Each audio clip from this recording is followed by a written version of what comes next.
Good morning, good morning. Product review po tayo ngayon dito sa Infinite C ni Power Life. Apo. Itong Infinite C, baka nami-misinterpret nyo. Hindi po ito ordinary na vitamin C. Apo. Kasi magkasabi ang mahal daw ng vitamin C natin, pero ang totoo hindi. Kasi pag tinignan nyo, sodium ascorbate ay isa lang sa kanyang ingredients. Meron siyang camu berry, glutathione, collagen, and trace mineral. Pag nakita niyo po yung sodium ascorbate na yan is 100, ayan, sorry, medyo malabo. Is 100, ayan, 105 mg lang. Ang isang capsule po nito ay labo, ayan, 750 mg. Ibig sabihin, meron pa tayong 650 mg. Diba? Na nasaan yon? Yun na po yung camu berry, glutathione.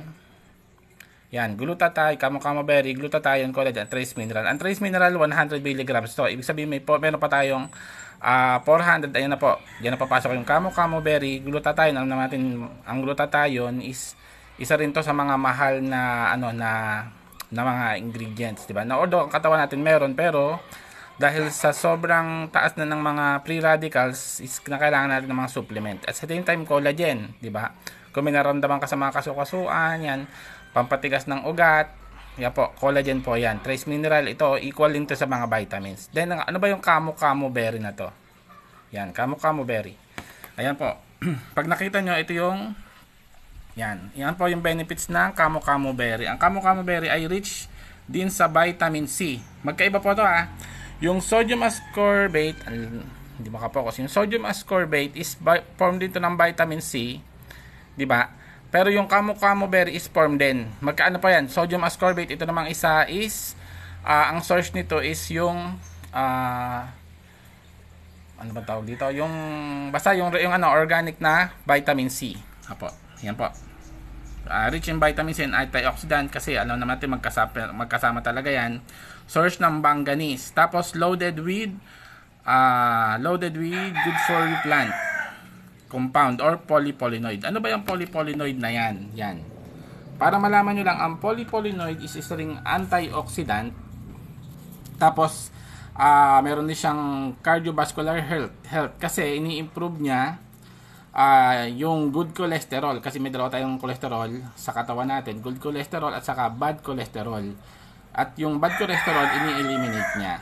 Tapos siyempre at the same time, dahil sa ini-improve nga yung cholesterol natin na meron sa camu berry,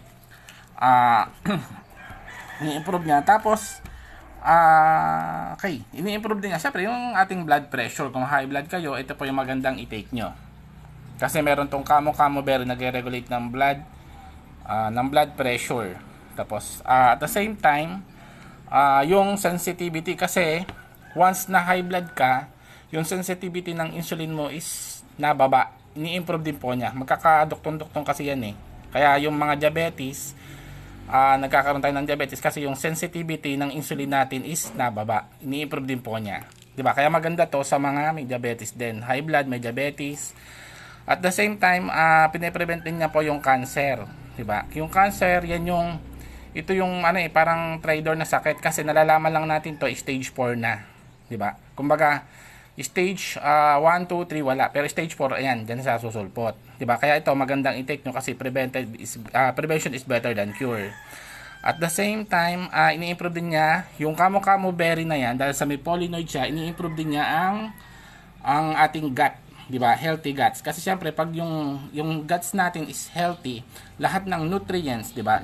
Nutrients sa katawan natin is ma-absorb, diba? Ma-absorb ng katawan natin, hindi lang basta natin ilalabas.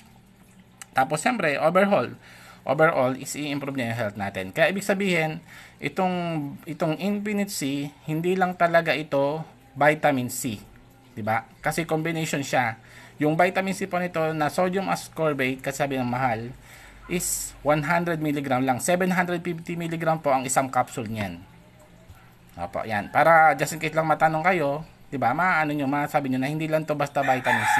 Halos to, palang full pack na food supplement. Okay po. Thank you po and God bless po sa atin lahat.